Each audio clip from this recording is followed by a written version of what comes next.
시청자 여러분 안녕하십니까. 허진 대사님의 용쟁 호투 시간입니다. 허 대사님 안녕하세요. 안녕하십니까. 이번 시간에는 한국이 사실은 뭐 중국이다라고 이야기하는 중국 공산당 정권에 대해서 사실 굉장히 좀 혼돈 상태에 빠져 있다. 우리 어릴 때는 이제 중공이라 불렀고, 네. 그 다음에 수교하면서 이제 이 자유 옛날에 중국이라고 부르던 대만 가는 당교하고, 네. 이제 중국으로 가게 되면서 중국이 마치 무슨 앞으로 세계의 G1국이 될 것처럼 이야기하고, 오늘도 아침에 보면 코로나 와중에 작년에 중국이 뭐 2.6%인가 해서 최고 성장을 했니, 또 어제는 보면 뭐 2028년에 중국이 뭐 이 미국을 제치고 G1이 되니 이런 기사들이 계속 나오고 있거든요. 그래서 코로나 와중에 중국의 시스템이 매우 효율적으로 작용한 것처럼 중국 같은 어떤 통제적 자본주의 국가가 효율적인 것처럼 그렇게도 또 이야기를 하고 있고요. 그래서 그 중국에 대해서 우리가 정확하게 좀 평가를 할 필요가 있다 해서 중국 정권에 대한 이해를 좀 하고자 이 시간을 마련했습니다. 그래서 오늘 내일 그 주말에 이틀간 할 건데요. 일부에서는 먼저 중공 이 성립과 발전 과정에 대해서 이야기를 좀 나누도록 하겠습니다. 자, 그래서 흔히 이제 우리가 어릴 때 중공이라고 부르는 거는 중화인민공화국을 약자로 중공이라는 네. 거 아닙니까? 그래서 이제 이 중공이 만들어지는 부분에서 이런 과정을 세밀하게 잘 아는 한국의 전문가가 사실은 뭐 몇몇 전문 학자들 외에는 잘 없다라고 이렇게 또 보여져요. 아마 80년대에 마르크스주의 서적들이 아마 번역이 되면서 그때 이제 중국 공산당 뭐 대통령의 뭐 정치 사상이라든가 그런 것도 부수적으로 이렇게 번역되거나 소개된 걸로 그렇게 하는 거 알고 있습니다. 청이 이제 말기에 그 네. 위안 스카이, 한국에도 원세계, 왔던 위안 스카이 원세계가 청에 마치 수렴 청정인처럼 돼 있었지 않습니까? 네, 네. 자기가 나중에는 뭐 잠깐 황제라고 칭하기도 하고요. 네. 그래서 위안 그 스카이를 물리치고 중화민국이 네. 이제 그 형식장 수립을 네. 했지 않습니까? 그게 지금 저 우한이지 않습니까? 그렇죠. 예, 예. 그 장소가 그죠? 원래 근대 국가로 발돋움하게 된 거는 형식적으로는 1911년에 신의 혁명 신의 거치면서 혁명이죠. 소문이 예, 예, 총통이 예. 되고 그다음에 이제 장개석의 중화민국이 그 법통을 이어받는 걸로 그렇게 되어 있죠. 그래서 이제 흔히 중화민국의 다양한 정파 네. 중에 하나로 이제 처음에는 공산당이 네. 그 연합전술 안에 들어가 있었지 그렇죠. 않습니까? 예, 예. 그러다가 이제 이 사람들이 그 일본이 침략하는 이런 부분에 힘을 키워서 있다가 국공내전이 계속 예, 벌어졌고, 그렇죠. 그리고 또 그 과정에서 장개석이 이 뭡니까 납치가 됐잖아요. 네. 장장님이한테. 그 군벌한테. 예, 군벌한테 예. 납치가 돼서 일본에 맞서서 국공 합작을 하라고 강요를 받게 그걸 되고, 강요를 받았죠. 그리고 이제 그 뒤에 형식적으로 국공 합작을 했는데 예. 장개석의 이제 국민군은 일본하고 이제 굉장히 싸우는 반면에 공산군은 직접 싸우는 부분은 잘 나서지 않으면서 이제 변두리 농촌 지역을 중심으로 세를 확장했고, 또 장개석이 공격하면 또 이 사람들이 뭐 도망을 길게 가지 않습니까? 뭐 예난 대장정이라 가지고요. 그러다가 이제 일본군이 무너졌을 때 네. 처음에는 미국이 장개석이 그냥 중국 전체를 네. 장악할 거라고 생각했는데, 네.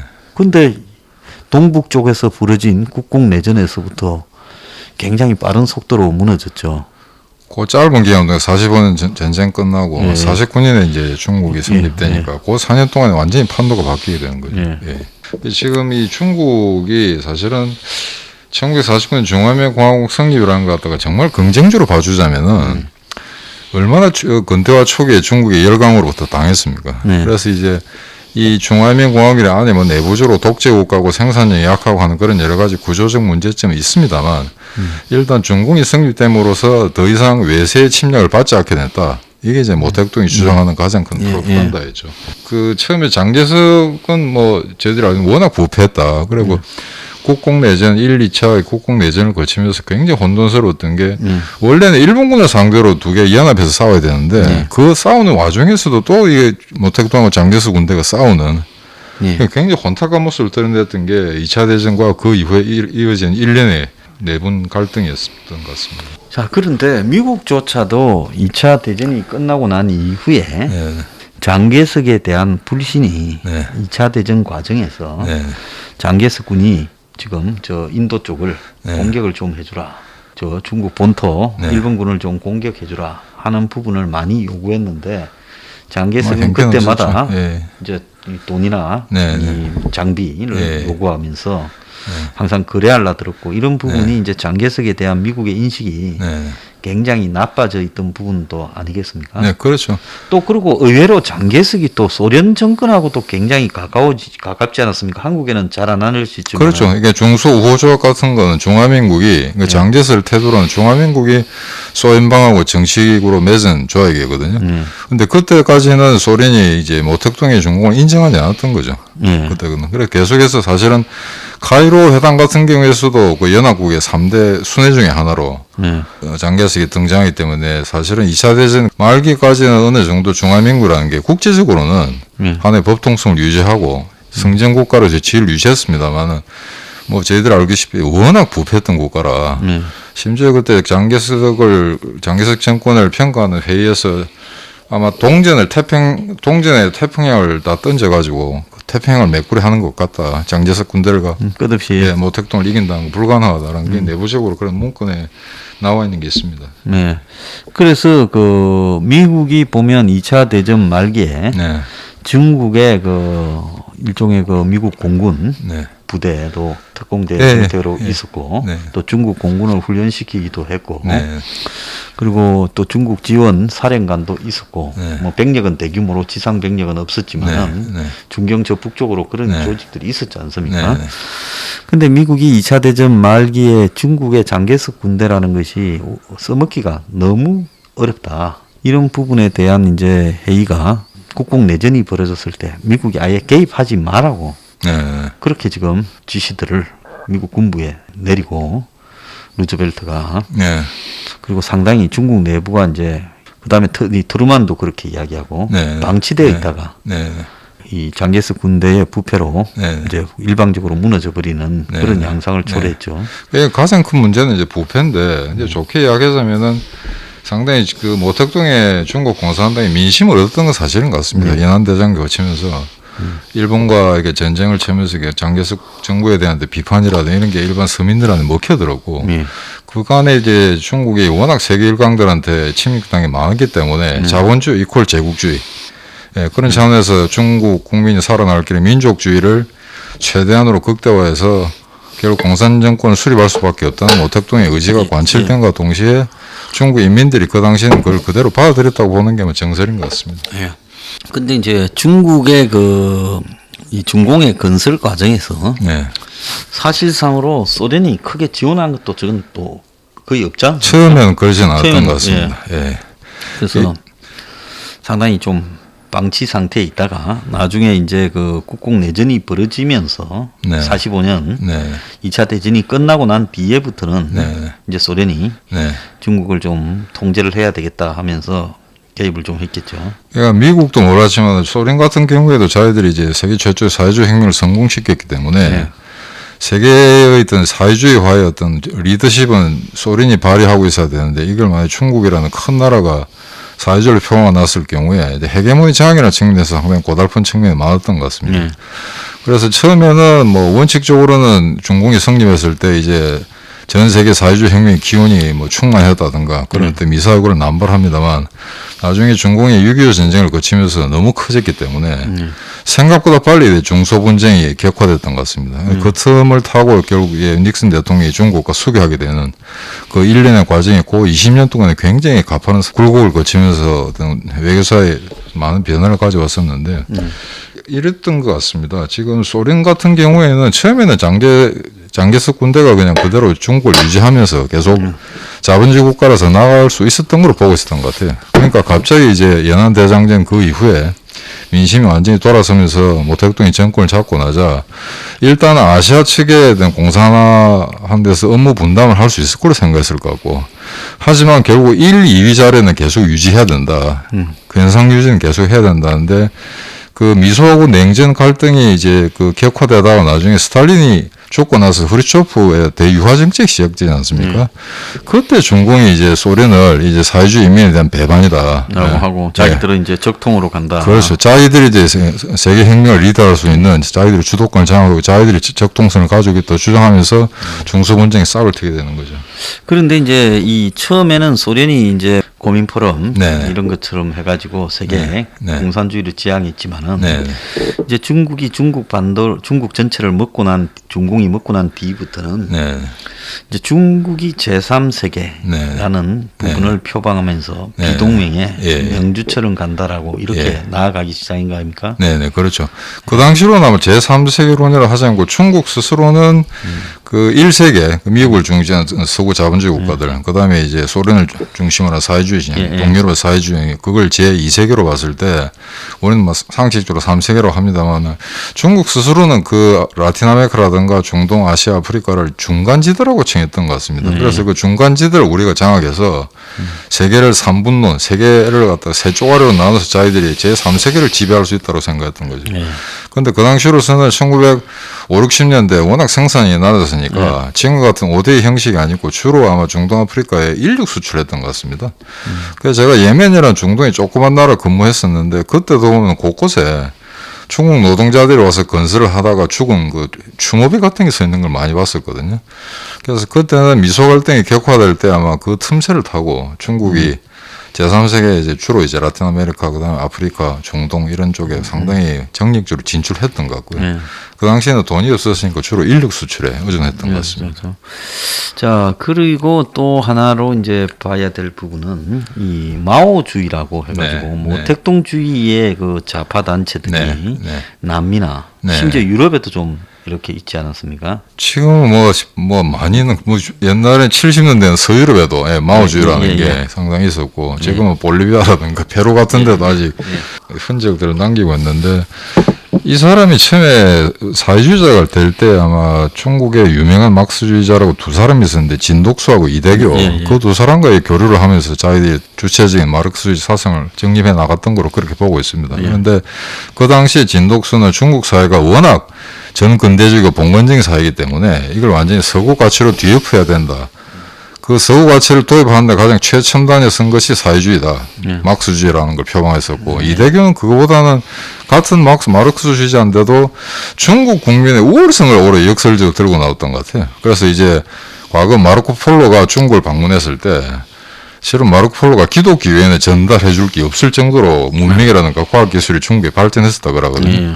그런데 근대화 실패하면서 중국이 이제 열강들의 식민지, 반식민지 그런 형태로 변하게 되는데 그래서 이대교는 소위 말해서 민족주의와 사회주의를 결합한 그런 걸 갖다가 주장했던 것 같습니다. 그래서 개인적으로는 모택동은 이대교의 사상에 좀 더 기울어진 것 같고 그래서 이제 자본주의 경제가 자동적으로 붕괴된다는 이제 경제적 환원주의보다는 소위 말해서 인민이 들고 일어나서 우리가 혁명을 주도적으로 주체적으로 달성할 수 있다는 소위 말해서 영어로 이제 볼룬타리즘이죠. 주의주의라는 걸 아마 내세웠는데 그게 기존의 막스 레닌주의하고는 좀 모택동 사상을 갖다가 구별시키는 대별되는 가장 큰 요인이 아닌가 생각됩니다. 예.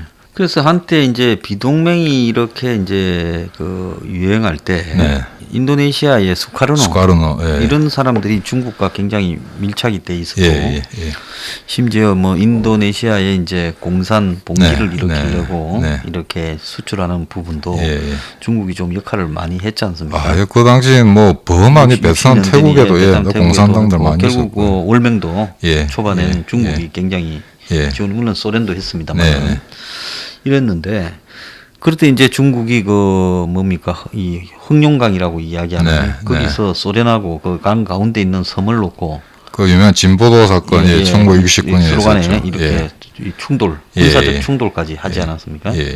그런 부분에서 중국이 이제 이 혁명 이후에 내부 좀 안정이 되고 팽창해 가는 부분에서 나타난 부분인데, 근데 그 와중에 이제 대약진 운동이라는 걸 모택동이가 이제 하게 되면서 완전히 그냥 중국의 공산당 정권이 그 중국 인민들을 굶겨 죽이는 끔찍한 사태가 벌어지지 않았습니까? 참 이게 이거 좀 한심하게 짝이 없는 게 이게 어떻게 처음에 이 대약진 운동이라는 거 책을 봤을 때 좀 믿기지가 않더라고요. 어떻게 해서 공산주의가 되든 사회주의가 됐건 이러나 저러나 정치 제도를 가지고 있는 그 하나의 헌법 기구가 어떻게 이런 어처구니없는 일을 하는지. 그러니까 대학전 운동 뭐 알만한 사람들은 다 압니다만 아마 모택동 이래 생각했던 것 같아요. 자기들 조만간 이제 영국 정도의 생산력을 따라잡으려면은 철강 생산을 늘려야 된다. 근데 철강이라는 게 그냥 구워서 만든다고 되는 건 아니지 않습니까? 선체로 굉장히 세련된 기술이 필요하고 한데 무조건 생산량만 늘려 하다 보니까 온 동네에다가 조그만 동 단위로 그냥 조그만 제철소를 만들어서 철만 만들면은 그게 선진국이 되는 걸로 착각했던 것 차도 같습니다. 만들고 배도 만들고 네. 비행기도 만든다고 그냥 생각. 그 당시에 그 인구의 대부분이 농촌 인구에서 일단은 그 농산물을 갖다가 확보를 해야 되는데 농기계까지 아마 다 용광로 집어넣었다는 이야기겠어요. 그래서 나중에 농촌에서 그 근대화를 할 때 농기계가 없어서 농사를 짓지 못했다 이런 어처구니없는 일이 있었고 심지어 모택동이가 1년에 현지 지도라는 거 있죠. 나갔다가 참새가 곡식을 쪼아 먹는 걸 보고 제가 참새는 나쁜 새다라고 한 말을 했더니 1년 동안에 2억 1천만 마리의 참새를 다 죽였다 그러더라고요. 그러니까 참새를 죽이면 어떻게 됩니까? 병충해가 늘어나죠. 펄벅에 돼지에 넣은 메뚜기 떼가.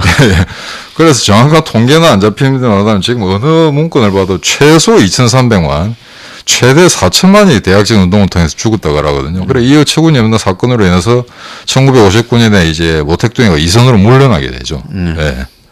그래서 1차적으로는 이제 그때 그 1959년이라는 게 56년에 스탈린이 죽고 호르츠초프의 그 격화 운동이 시작됐기 때문에 그때 아마 모택동이가 굉장히 좀 당황했던 것 같아요. 그래서 소련이 지금까지 어떤 냉전 시대에 미국과 견제하던 그런 게 아니고 미국과 유화 정책을 쓰니까 중국이 고립될 수 있다는 생각에 자체적으로 생산을 늘려야 된다. 이런 조바심에 이런 어처구니없는 대학진 운동 형태로 나오지 않느냐. 그렇게 지금 판단하고 있습니다. 그래서 이제 보면 당시에 이제 대약진 운동이라는 게 아마 중국이 핵을 만들고 네. 이러면서 이제 자기들이 이제 미국이나 영국 같은 네. 강대국으로 될 수 있다라는 그 중국의 이 뿌리 깊게 자리 잡은 서구에 대한 열등감이 그렇죠. 네. 급속한 공업화를 네. 이렇게 추구하다가 농업이 네. 붕괴되고 공업화는 안 되면서 네. 그야말로 중국이 통째로 무너졌는데 네. 근데 모택동 한 명의 그런 소동에 대해 이거는 그렇게 될 수 없다고 이야기한 사람이 중국에 한 명도 없이 거짓거리를 몇 년 동안 했다라는 거는 그 참 중국 공산당 수준을 보여주는 거 아니겠어요? 그냥 독재인데, 근데 결국 보통 정상국 같으면 이 정도의 어떤 혼란을 일으켰으면 이건 완전히 실각되는 예. 왕권 자리에서 내려와야 되는데 단순히 이선에서 물려났을 뿐 계속적으로 정치적 어떤 지도력을 유지하고 그 사이에 이제 실용주의자들 유속이라든가 예. 등소평이 해서 일정 부분 경제 성장을 시연을 합니다. 굉장히 시정을 하는데 60년 초부터 말이죠.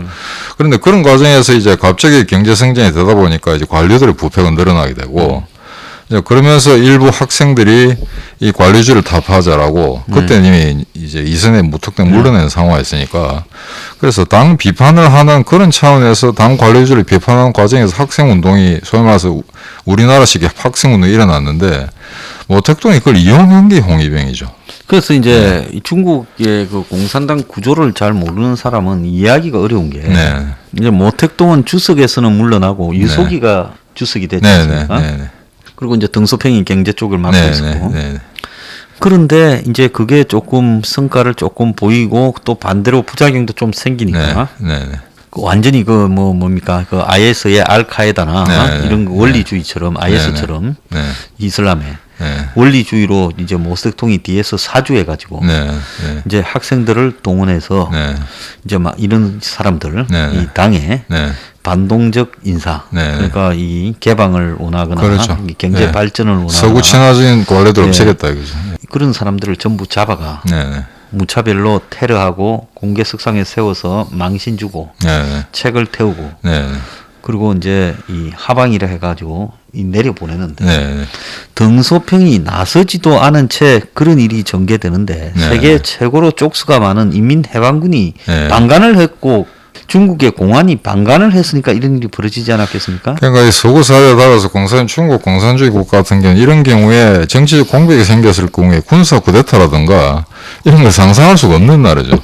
그냥 모택동으로서는 그랬던 것 같아요. 일단 일선에서 물러나긴 했는데. 주석은 내놨어요. 그렇죠. 예. 네. 근데 그 공산당원과 공산 관료들이 전부 모택동을 찬양을 합니다. 그러니까 그 요식군 이후에. 물러났지만 자리에 네. 관계없이 모택동이 실력자다. 네. 이거는 신이 돼 있다는 게. 근데 가만 보니까 말은 뭐 도택동 뭐 찬양하고 하는 건 좋은데 결국 실권에 이 유소계하고 등소평하고 소위 말해서 이제 관료들이 다 쥐고 있더라 그랬죠.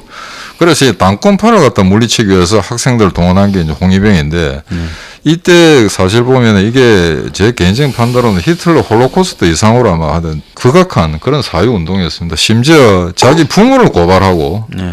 부모가 이게 린치를 당하고 죽임을 당하는데 자식들이 박수를 치는 이런 현상이 나타났었다. 광적인 행태가 나타나는데 사회주의예요. 그러니까 중국이 사회주의가 되고 난 이후에 학교 교육을 받고 큰 애들이 그때 이제 10대 후반 20대 초반 애들 그 사회주의에 완전히 물들어가 심지어 그 옛날에 이 캄보디아에서 벌어졌던 폴포트 크메르 루즈의 행동하고 거의 비슷했다고 봐야 되지 않겠습니까? 그러니까 10년 시차가 있는데. 그래서 이게 그 정치나 외교 쪽에 관심이 있는 분들은 이게 중국의 문화혁명에 대해서 많은 정보가 있을 줄로 압니다만은 이해하기 힘들면 이렇게 생각하시면 될 것 같아요. 그 당시에 대개문이었던 것 같아요. 문바더라고. 그러면 이제 제일 중요한 거는 그렇게 설칠 동안에 군과 경찰은 뭐 했느냐라는 봤을 땐 방치했다라고 봐야 되는 거죠. 그렇죠. 그러니까 학생들 수만 명, 수십만 명이 때를 지어 몰려다니면서 끌어내리고 그리고 그때 이제 이 하방을 한 사람들이 보면 그 시진핑이 또 그때 시진핑이 아버지가 찍혀가지고 또 완전히 다 그런 거 있었죠. 하방을 하고 시진핑이 또 저 시골에 가서 살았지 않습니까? 그리고 뭐 등소평이뿐만 아니라 뭐 중국에 유속이부터 다 하방을 당하고 실각당하고 관금당하고 그리고 심지어 유속이 부인은 주석 마누라가 인도네시아를 방문할 때 뭐 진주 팔찌를 하고 하이힐을 신었다라는 걸로 청와대학에 수만 명의 학생이 주석 부인을 끌고 와가 이렇게 제트키 자세로 뒤에서 팔을 꺾고 몸에 막 우스꽝스러운 분장을 시켜가지고 하루 종일 린치를 가하는 일이 있었거든요. 거의 아마 20세기 이런 반인륜적인 일은 아마 지구 역사상 없었을 겁니다. 그게 그 중국이 안 살았다는 게 천만 다행인데 심지어 뭐 공자 묘까지 다 파하고. 그리고 뭐 책 분석 경류가 일어난 거죠. 그다음에 그 예술품들 자체를 다 부르주아적인 그래 다 불태워버리고 말이죠. 물론 이제 장개석이 들고 간 미술품들이 대만에 남아있긴 합니다만 거의 지금 21세기에서 보면 과연 이런 일이 정말 중국에 있었는가 싶을 정도로 딱 그 아프가니스탄의 탈레반이나 지금 저기 IS 이라크 IS나 알카에다 같은 그런 집단으로 되어버렸다고 봐야 되지 않겠습니까? 이게 지금 말씀하시는 군부의 문제였는데 이게 문화혁명이 가속화되면서 그 당시 군부나 인표가 지고 있었지 않습니까? 근데 이 인표가 모사꾼인 게 군부의 동요를 억제하면서 자기는 확실히 이인저자를 취했었거든요. 근데 그러다가 이 모택동하고 사이가 벌어지면서 사실은 모택동을 제거하려는 확인 안 됐습니다만 쿠데타 음모가 드러나게 됩니다.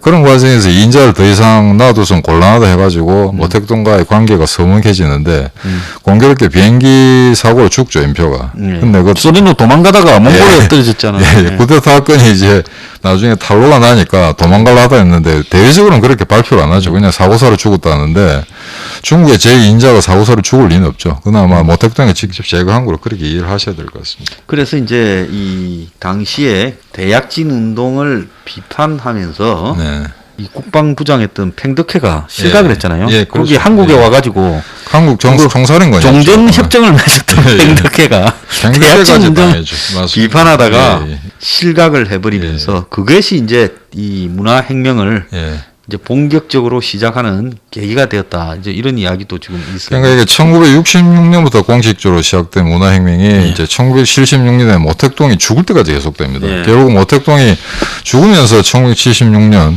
물론 화국봉해가 정권을 이어받습니다만 그때부터 공식적으로 이제 문화혁명이 중단이 되는데 이 시기가 얼마나 광란한 시기였냐면 거의 미국과 동등한 수준으로 소련을 욕하게 됩니다. 소련이 비판하게 됩니다. 그래서 물론 그 사회주의 국가이기 때문에 그 당시로는 주적이 이제 미국이고 소련은 부적이죠. 부적이긴 한데 미국과 붙어서 이길 수준이 아니었기 때문에 일단은 소련을 갖다가 제거함으로써 전 세계의 어떤 그 사회혁명의 중추를 자기들이 형성하는 걸로. 그래서 이때 모택동의 사상은 사실은 그 트로츠키의 영구혁명론하고 그 유사한 성격을 드러내게 된다. 그러면서 중국이 전 세계 사회주의 혁명의 변기창이 되겠다.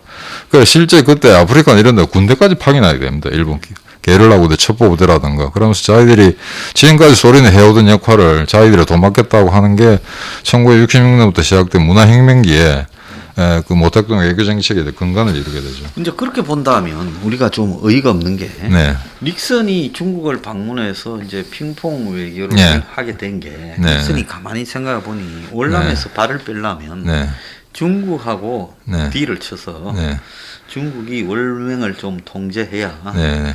자기들이 발을 빼지 않겠나라는 현실적인 이유가 좀 작용을 했을 거라고 비춰지거든요. 그건 제가 맞다고 생각하는 게 처음에 이제 베트남이 미국과 전쟁을 할 경우에는 중국 소련이 다 도왔었거든요. 다 도왔어요. 같이 같이. 도왔는데 말기에가 전쟁이 끝날 무렵 베트남 완전히 친소국가가 돼버립니다. 친소국가 예, 됐죠. 거기서 중국이 양에 당황해야죠. 사실은 그 같은 수준을 도와줬는데 우리가 왕따 당했다는 생각.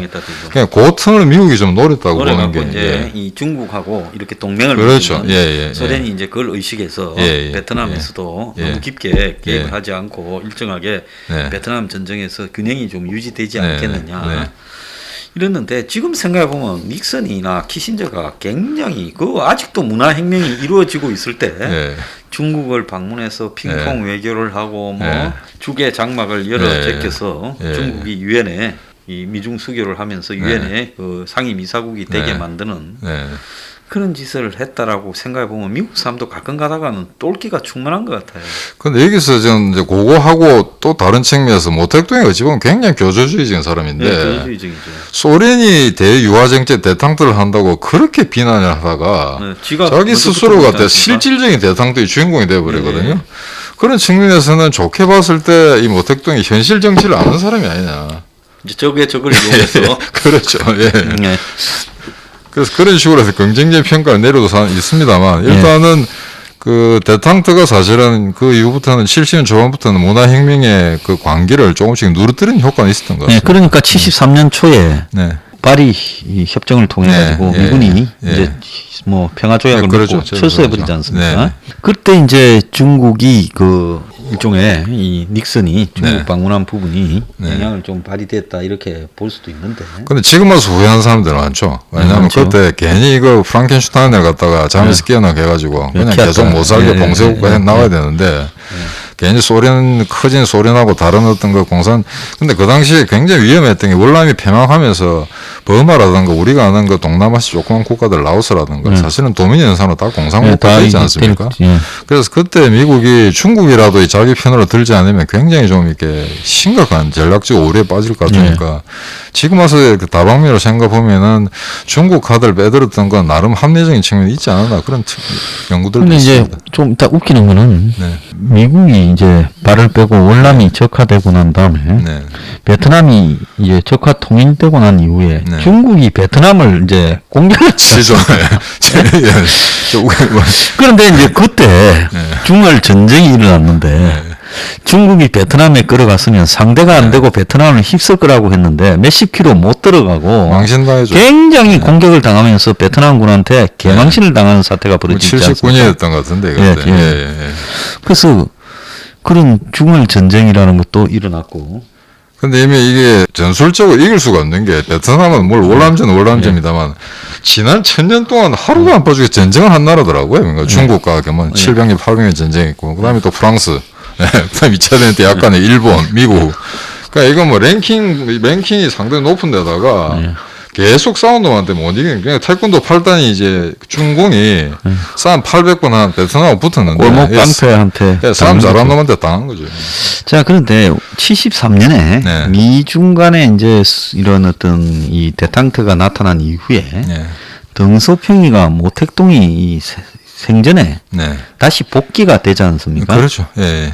그래서 이제 서서히 이 문화혁명 부분을 김을 모택동이 자신이 빼지 않습니까? 네, 네. 그 73년부터 해가지고 76년에 정식으로 미국과 중국이 수교를 하거든요. 예, 그러면 모택동이 봤을 때는 이거 더 가다가는 정적을 제거하고 복귀하는 데는 이용을 했지만 문화혁명을 더 끌고 가다가는 이건 나중에 방법이 없겠다고 판단해서 이렇게 한 거 아니겠습니까? 그러니까 문화혁명 때 그렇게 비판을 받고 뭐 완전히 네. 그냥 타도 대상이 되었던 등소평이가 모택동 생전에 네. 주얼레가 수선해서 네. 복귀를 했어요. 네. 자, 그러면서 주얼레가 또 모택동하고 등소평 사이에 서서 모택동은 강경한 교조 노선을 표방하고 네. 주얼레는 또 이 상당히 그 이렇게 실용주의적인 등소평이나 이런 노선들을 또 조금 힘을 실어주는 이런 역할을 수행하지 않았어요. 중간에서 왔다 갔다 했던 것 같습니다. 왔다 갔다 했고 네. 그때 주얼레가 죽었을 때 예. 주얼레가 죽었을 때 전 국민의 애도를 표하고 그래서 이 소위 말해서 모택동만을 따르던 극좌파들이 상당히 동요했다는 이야기가 있거든요. 예. 근데 개인적으로 봤을 때는 이 주얼레나 뭐 중간에 살짝 다리를 걸쳤던 것 같아요. 예. 예. 그래서 이제 76년에 모택동이 죽고 예. 이제 하국봉이 모택동의 네. 후계자로 했어. 이게 과연 소련이 망할 때 네. 막판에 보면 비슷합니다. 예, 브레즈네프가 죽고 난 뒤에 체르넨코 뭐부터 해서 아, 근데 안드로포프라고 안드로포프도 예, 있었고요. 뭐 애매한 색깔 없는 예, 사람 KGB, 내셨는데 예. 그게 화국봉하고 비슷한 하국봉과 거죠. 그런 비슷한 과정을 거치면서 결국 하국봉이가 축출이 되다시피 되지 않았습니까? 그럼 일시적으로 정치에서 흔히 있던 일이죠. 잠깐 가오마다로 나왔다가 네, 나왔다가요. 제거되고 예. 그래서 이제 77년에 예. 이제 중국이 거의 정상으로 돌아가 버리지 않습니까? 네, 네. 근데 이제 신기한 거는 그 이후에 등소평이 일선에서 나와서 모택동처럼 설치지 않고 뒤에서 예. 있었지 않습니까? 예, 이게 아마 노련한 노련한 그리고 수준으로 주얼레가 또 있습니다. 중간에 예, 예. 계속 조금 있었거든요. 예, 예, 예. 예. 그 어설프게 저 문영 때 쫓겨난 경험이 있기 때문에 어설프게 적을 만들지 않겠다는 거죠. 굉장히 점진적으로 조심스럽게 반면 체계적으로 이제 자기 정권을 유지해 나갔던 거죠. 그래서 이제 그때 이제 현대화 계획도 예. 만들어졌고 그 유명한 바로 78년에 이어집니다. 예. 4대 현대화 계획 가지고 농업, 공업, 국방, 과학기술에서 이제 획기적인 근대화 계획을 하겠다는 예. 건데. 예. 그러면서 이제 사실상 자본주의 경제를 중국 내부에서 그냥 이 도입하는 공산주의 것이 체제는 맞습니다. 유지하지만 네. 자본주의 경제를 그냥 네. 인정을 하지 않습니까? 네. 계획과 네. 시장의 통합이다 해가지고. 그 유명한 뭐 흑모백묘 이런이죠. 뭐. 예. 예. 그러면서 이제 그 이야기를 하는 게 등소평이 앞으로 당분간 네. 이게 미국이나 이런 데 네. 덤비지 말고 예. 자체적으로 힘을 이렇게 네. 키울 때까지 기다리고 대비해야 된다 이렇게 말했지 않습니까? 그걸 거의 한 50년으로 잡았던 것 예, 같아요. 도광양에. 예, 도광양에 80년부터. 그 다음에 이제 뜻을 패야 된다. 예, 예, 예. 그게 굴기인데 예, 시진핑이가 이제 좀 빨리 예. 굴기를 한 거죠. 아 시진핑이가 아니라 그 시진핑이가. 그렇죠. 예, 시진핑가 되는 거죠. 예. 그 등소평의 유훈을 따라야 되는데 너무 건방지게 보니까 이런 꼴이 나왔는데 저 등소평가 정권 잡을 때마다 사실은 중국이라는 게 뭐 GDP가 그렇게 높은 나라도 아니었고 예. 이미 대탕트 이후에 힘이 빠질 대로 빠진 나라이기 때문에 미국이나 서구 세계가 위협을 받는 그런 나라는 아니었습니다만 그간에 지속적으로 이렇게 꾸준히 성장을 해오면서 1986년에 WTO에 이제 그 가입 제출을 제출하고 2001년에 예, 정식으로 가입을 하게 되죠. 예, 그때부터 완전히 자본주의 시장경제에 편입하게 되는데 그러면서 이제 그 넘버 2의 자리를 계속해서 갈구하면서 지금까지 꾸준하게 해오다가 예. 그 넘버 2에서 넘버 1으로 너무 빨리 지금 싸움을 걸었던 것 같습니다. 예. 지금 시진핑.